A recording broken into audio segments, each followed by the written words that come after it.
18 mois et l'histoire des villages de Tonte et de Piparpak a changé dans la commune de Tom 3. Nous sommes dans la région des Savanes, au Togo. Grâce au Fonds pour l'environnement mondial, AREJ, Action réelle sur l'environnement, l'enfance et la jeunesse, les anciennes pratiques de production agricole ont été abandonnées. Et pour cause, les questions environnementales se posent de façon récurrente et inquiétante. La formule a été trouvée de justesse. On parle du développement de l'agroécologie pour la résilience climatique dans le milieu. Une manière d'accompagner les jeunes entrepreneurs ruraux vers l'autonomie. Lamsa, la trentaine d'âge, nous décrit son quotidien dans cet enclos. Matin, on entre ici, on barre la semble là, on nettoie. On prend à manger, on lui donne. Et on prend les gerbes, on lui donne. Si tu as fini ça, tu sors. Vers midi, tu l'entres. Tu nettoies. Tu encore donnes manger. On peut vendre ça à 150 000. Si une personne dans nos maisons, si ça ne va pas sur lui, on peut amener à l'hôpital. Rien ne se perd, rien ne se crée, tout se transforme, dit-on, selon Antoine Laurent de Lavoisier. Nanlib s'inscrit dans la même logique en mettant à profit les matières organiques, les excréments issus de l'élevage. Le caractère bio et surtout la rentabilité ne sont plus à démontrer dans son champ. On a creusé les composts à côté. Et ça attend 3 jours, bien 4 jours comme ça. Si les déchets mélangés avec les herbes là, on enlève ça pour mettre ça à côté. À la fin de l'année, au moment de la boue, on enlève les souilles là, le compost là, on met ça dans les champs. On récolte le maïs 3 à 4 sacs par an. Mais avec ce compost maintenant, chaque année, on peut aller jusqu'à 4 à 5 tonnes par an maintenant. On trouve que l'époque là, ça nous a donné beaucoup d'avantages sur le plan agricole. Ils sont au total 10 ménages bénéficiaires de kits géniteurs de porc dans le milieu, mais pas seulement. 20 autres foyers ont reçu des kits composés de chèvres et de moutons géniteurs. Biakanang, l'un des bénéficiaires. Il y a assez d'amélioration parce qu'avant, quand on avait des animaux, on ne les traitait pas. On ne savait même pas comment entretenir leur logement. Donc on les laissait comme ça et les petits mouraient en désordre. Donc avec la formation, comment les faire nourrir, on a appris.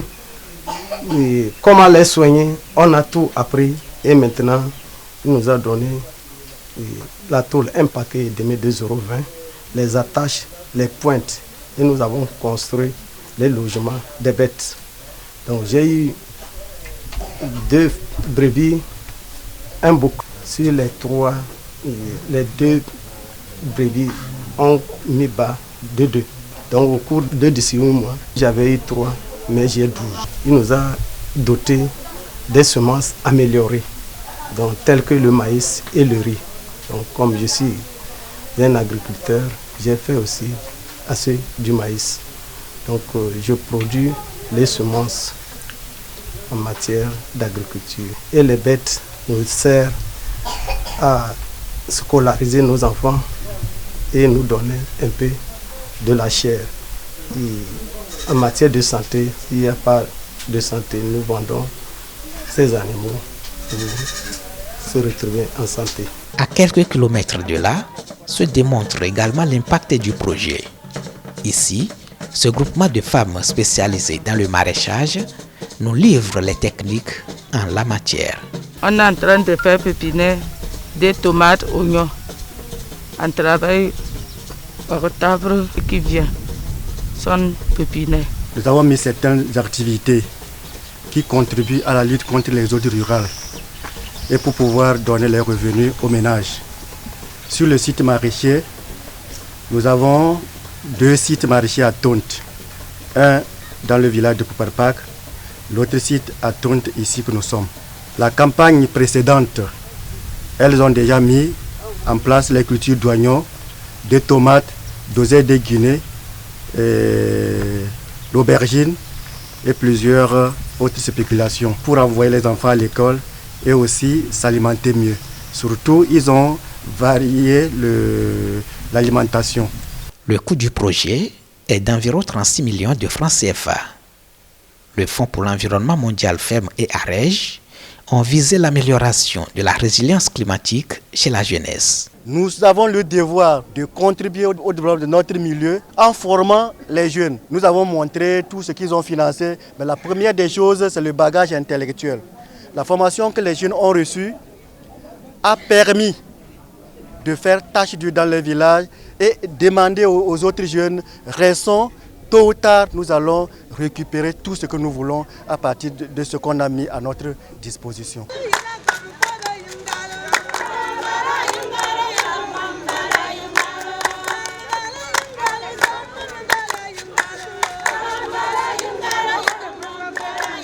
AREJ m'a donné des porcs. Combien? C'était 2 porcs. Il y a eu 2 mises bas. La première, c'était 6 porcereaux. Et pour cette dernière fois, c'était 4.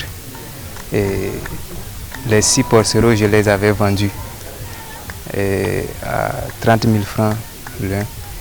Et j'ai vendu 3, 30 000 francs, les autres c'était à 40 000 francs.